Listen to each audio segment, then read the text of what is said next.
What an odd name. 공격자나 수비자 중에 어떤 한쪽이 게임을 진행할 수 오징어 게임의 룰을 설명드리겠습니다. 첫째,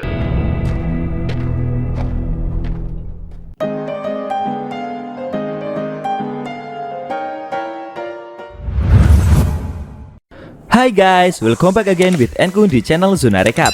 Di video kali ini kita akan membahas alur cerita dari film Squid Game episode ke-9. Film Squid Game merupakan film series Netflix yang berasal dari Korea dan dirilis baru-baru kemarin tahun 2021. Disutradarai oleh Hwang Dong-hyuk.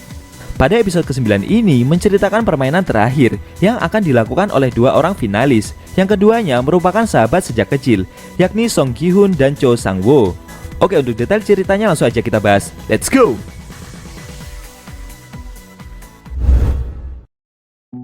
Setelah Sae-byok dibunuh oleh Sang-woo, kini finalis permainan otomatis hanya tinggal Sang-woo dan Gi-hun saja. Mereka berdua akan menghadapi permainan terakhir. Sebelum memasuki arena itu, panitia mengundi terlebih dahulu dengan menggunakan koin untuk menentukan siapa yang akan jadi penyerang dan siapa akan menjadi penjaga. Dalam undian koin itu, sisi koin yang Gi-hun pilih menang. Kemudian panitia menyuruhnya untuk memilih menjadi penyerang atau penjaga. Gi-hun memilih menjadi penyerang. Setelah itu pintu dibuka dan keduanya pun memasuki arena tersebut. Arena yang digunakan pada permainan terakhir ini sama dengan arena yang digunakan untuk melakukan permainan lampu merah dan lampu hijau. Permainan terakhir itu berupa permainan cumi-cumi atau Squid Game. Frontman beserta para VIP menyaksikan permainan itu dari atas. Permainan cumi-cumi merupakan permainan yang sering dimainkan oleh anak-anak di Korea Selatan. Di antara semua permainan anak-anak, permainan cumi-cumi merupakan permainan yang paling kasar dan melelahkan. Seorang penyerang harus berjuang menghadapi penjaga agar bisa menginjakan kakinya di petak kepala cumi.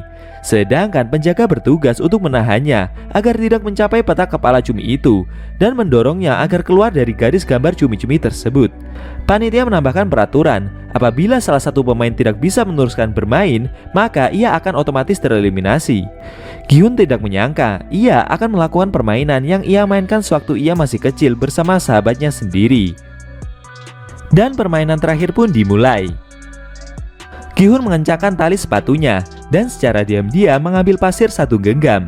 Ketika Sang-woo mulai menghadangnya, Gi-hun dengan cepat melemparkan pasir tersebut. 쓸데없는 소리 하지 말고.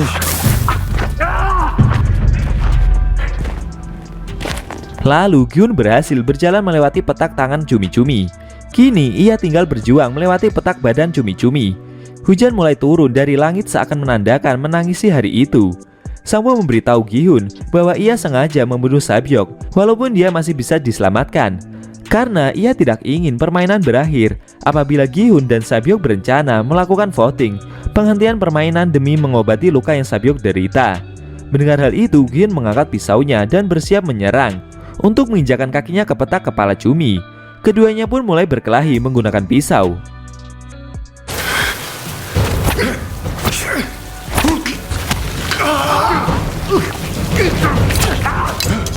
Gi-hun berhasil mementalkan pisau milik Sang-woo dari tangannya. Kemudian Sang-woo melepas jas hitamnya dan menyerang Gi-hun lagi. Lalu ia pun berhasil mementalkan pisau dari tangan Gi-hun pula. Setelah itu Sang-woo memojokkan Gi-hun sampai hampir keluar dari petak cumi. Beruntung Gi-hun bisa bertahan dari dorongan itu. Sang-woo kembali menyerang Gi-hun lagi. Kini keduanya berkelahi dengan adu pukulan satu sama lain. Hingga akhirnya Sang-woo berhasil mencekik leher Gi-hun menggunakan jas hitamnya.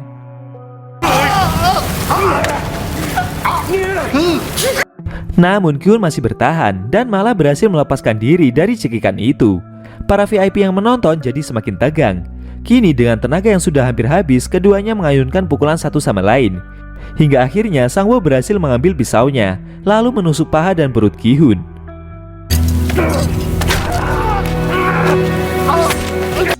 Gi-hun pun merasa kesakitan. Lalu Sang-woo menendang kepala Gi-hun. Setelah itu dia bersiap untuk membunuhnya. Saat Sang-woo mengayunkan pisaunya ke arah Gi-hun, dengan cepat Gi-hun menahannya.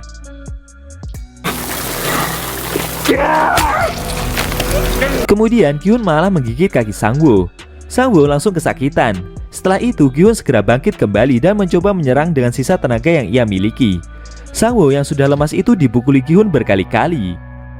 Lalu Gi-hun segera mencabut pisau yang menancap di tangan kirinya. Kemudian dengan cepat mengayunkannya untuk menusuk Sang-woo.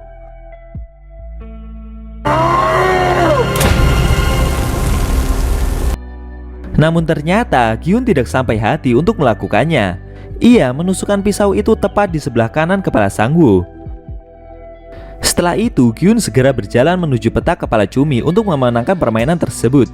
Panitia yang memimpin pertandingan itu bersiap menembakkan pistolnya ke arah Sangwoo. Namun ketika hanya tinggal satu langkah menginjakan ke petak kepala cumi, Gyun menyerah. Ia meminta kepada panitia permainan untuk menghentikan permainan tersebut. Frontman dan VIP yang menyaksikan hal itu terheran-heran, padahal kemenangan Gyun sudah ada di depan mata. Panitia itu segera menelpon frontman untuk melaporkan kejadian tersebut. Kemudian Gyun mendekati Sangwoo untuk mengajaknya pulang ke rumah. Sangwoo jadi teringat akan kenangan masa kecilnya dulu, di mana setiap kali sesudah ia memainkan permainan cumi-cumi itu bersama Gi-hun, ibu mereka selalu memanggil mereka untuk makan malam. Kini yang memanggil mereka sudah tidak ada. Lalu sambil mengulurkan tangannya, Gi-hun mengajak Sangwoo untuk pulang ke rumah dan menjalin hari demi hari seperti biasanya. Namun Sangwoo malah mencabut pisau yang ada di sampingnya dan kemudian menusuk lehernya sendiri. Gi-hun langsung kaget dan berusaha untuk menolongnya. Setelah itu Sangwoo mengucapkan kata terakhirnya dengan menyebut nama ibunya. Dan akhirnya ia pun mati. Gi-hun langsung berteriak menangisi sahabat kecilnya itu.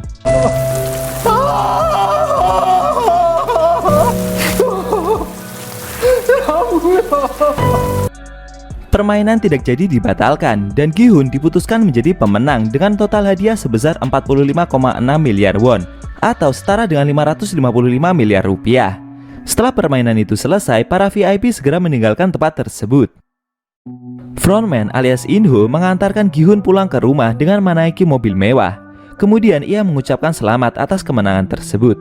Gi-hun pun menjadi penasaran, siapa sebenarnya pemimpin di balik permainan itu. Namun Frontman tidak menjawabnya dan malah membius Gi-hun.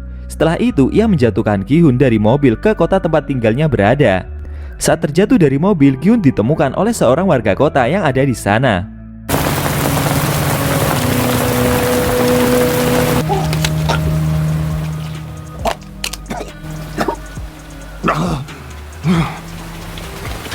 Setelah tersadar, Gi-hun mencoba untuk menarik uang sebesar 10.000 won dari ATM-nya. Dia terkejut, kini rekeningnya telah terisi uang sebesar 45,6 miliar won.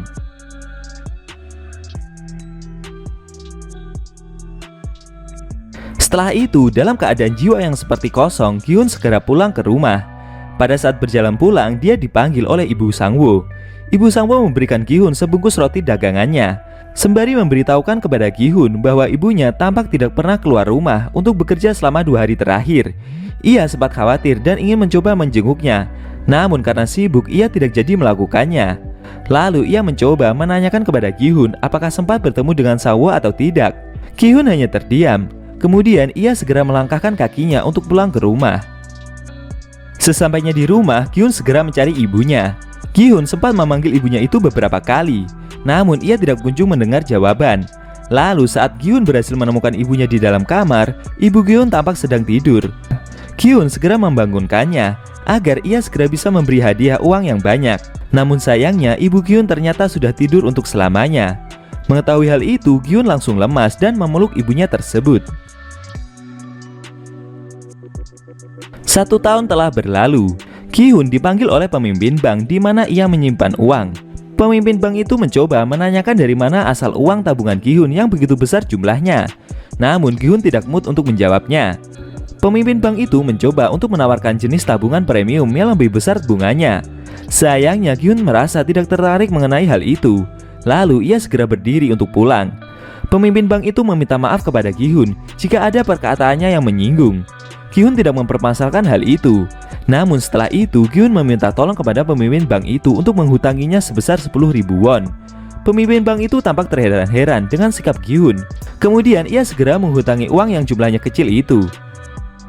Gi-hun menggunakan uang hasil hutangnya itu untuk membeli minuman, untuk menemaninya bersantai mencari ketenangan hati di pinggir danau.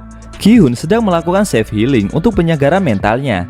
Setelah kejadian yang telah ia lewati selama ini, tiba-tiba seorang penjual bunga lewat di samping Gi-hun dan menawarkan dagangannya. Kemudian Gi-hun membeli salah satu bunga yang dijual. Di tangkai bunga itu ternyata terselip sebuah kado kecil yang terbungkus. Gi-hun pun segera membukanya. Dia terkejut. Ternyata di dalam bungkus kado kecil itu berisi tiket untuk mengikuti Squid Game lagi.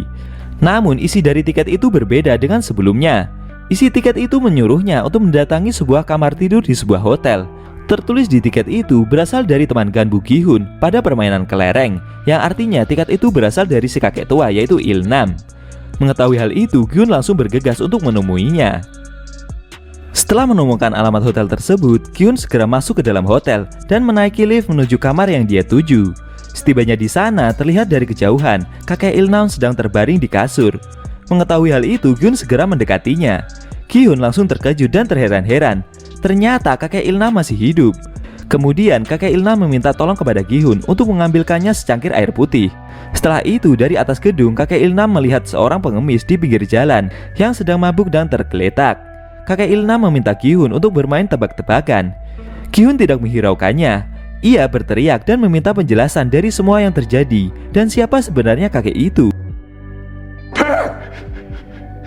왜 그런 짓을 했어? 뭐야? 왜 날 살려준 거야? 헛소리 하지 마. Namun si kakek tetap ngotot untuk bermain pertaruhan lagi.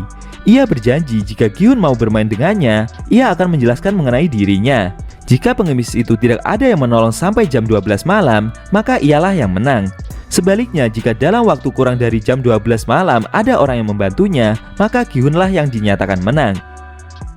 Lalu sambil memantau pengemis itu, kakek Il-nam mulai menjelaskan mengenai dirinya. Ia merupakan orang yang kaya raya yang senang memutarkan uang. Saat ini ia sedang terkena tumor otak.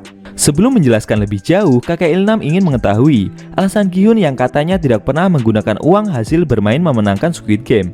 Namun Gi-hun tidak menjawabnya. Kakek Il-nam mulai menjelaskan kepada Gi-hun mengenai persamaan orang yang memiliki banyak uang dengan orang yang tidak memiliki uang sama sekali. Keduanya memiliki satu kesamaan, yakni hidup terasa membosankan. Beberapa klien tempat bekerja kakek tersebut mengemukakan pendapat yang sama dengan dirinya. Akhirnya ia menciptakan permainan Squid Game untuk mencari kesenangan. Mendengar hal itu, Gi-hun merasa keberatan mengenai tindakannya yang menjadikan manusia sebagai alat permainan untuk menyenangkan dirinya. Kakek itu mengingatkan sekali lagi bahwa ia tidak pernah memaksa orang untuk datang ke permainan gila tersebut. Mereka sendirilah yang secara sukarela datang ke sana. Ia sengaja menjadi bagian peserta permainan. Menurutnya hal itu akan jauh lebih menyenangkan daripada menjadi panitia yang selalu mengawasi dari balik layar. Ia ingin merasakan momen kembali ketika ia masih kecil, yang dengan bebas bisa bermain sesuka hati bersama teman-temannya. Ketika jam dinding menunjukkan hampir mendekati jam 12 malam, kakek itu menjelaskan untuk terakhir kalinya mengenai mengapa ia membiarkan Gi-hun agar tetap hidup. Itu karena ia merasa senang bisa bermain bersama Gi-hun dengan penuh semangat. Jam dinding telah menunjukkan pukul 12 malam tepat. Orang pengemis yang ada di bawah gedung hotel itu telah diberikan pertolongan oleh para polisi. Bersama dengan itu, kakek Il-nam menghembuskan nafas terakhirnya.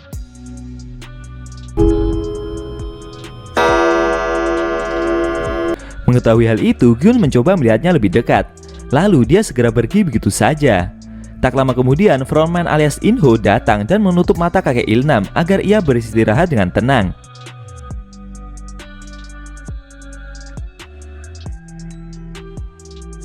Keesokan paginya, Gi-hun pergi ke salon. Dia merubah style rambutnya menjadi berwarna merah. Selesai dari sana, Gi-hun pergi menemui adik kandung Sae-byeok untuk menepati janji kepada Sae-byeok agar menjaga adiknya. Gi-hun mencoba beramah tamah kepada adiknya Sae-byeok dengan membelikannya makanan pizza. Setelah itu, Gi-hun membawa adik Sae-byeok pulang ke rumah. Gi-hun mempercayakan bocah itu kepada Ibu Sang-woo untuk menjaganya baik-baik. Ibu Sang-woo tidak keberatan sama sekali. Kemudian Gi-hun berpamitan dan meninggalkan tas koper kepadanya. Setelah Gi-hun pergi, Ibu Sang-woo memberikan sepotong kue dari lapak jualannya kepada bocah itu. Ketika Ibu Sang-woo membuka koper pemberian Gi-hun tersebut, ia langsung kaget karena di dalam tas itu terdapat begitu banyak uang. Di dalam tas itu terdapat kertas keterangan bahwa Gi-hun memberikan uang sebanyak itu untuk membayar hutang yang pernah ia pinjam dari Sang-woo. Keesokan harinya, Gi-hun berencana untuk pergi berlibur ke Los Angeles untuk menemui anaknya. Di pagi itu, ia bersiap berangkat dengan menumpangi pesawat terbang. Sebelum pergi, ia menyempatkan diri untuk menelpon anaknya. Namun tiba-tiba dia melihat pria asing yang sebelumnya mengajak Gi-hun bermain dakji, yang saat itu sedang mengajak orang lain melakukan permainan yang sama. Melihat hal itu, Gi-hun langsung menutup teleponnya dan segera menghampiri orang tersebut. Namun sayangnya, orang itu berhasil kabur dengan menaiki kereta. Lalu Gi-hun segera menghampiri orang yang ditawari bermain Squid Game itu. Kemudian ia segera merebut kartu tiket dari orang tersebut. Dengan tegas, Kyun mengingatkan orang itu untuk tidak mendatangi ajakan bermain game berhadiah uang besar tersebut. Tak lama kemudian, jadwal penerbangan pesawat terbang telah tiba. Sambil melihat tiket Squid Game, Kyun mulai berjalan untuk menaiki pesawat yang telah ia booking. Saat ia hampir memasuki pesawat itu, Kyun mencoba menelpon nomor yang ada di dalam tiket tersebut. Kyun langsung menjelaskan bahwa dirinya ingin berpartisipasi lagi untuk membongkar identitas para panitia permainan. Staf panitia yang menjawab telepon itu menyuruh Kyun untuk tidak usah melakukan hal aneh dan lebih baik dia segera menaiki pesawat terbang itu saja. Namun Kyun menguatkan tekadnya. Kemudian ia membatalkan niatnya pergi berlibur ke Los Angeles. Kyun berniat untuk kembali pulang agar bisa berpartisipasi lagi ke dalam permainan Squid Game. Tamat.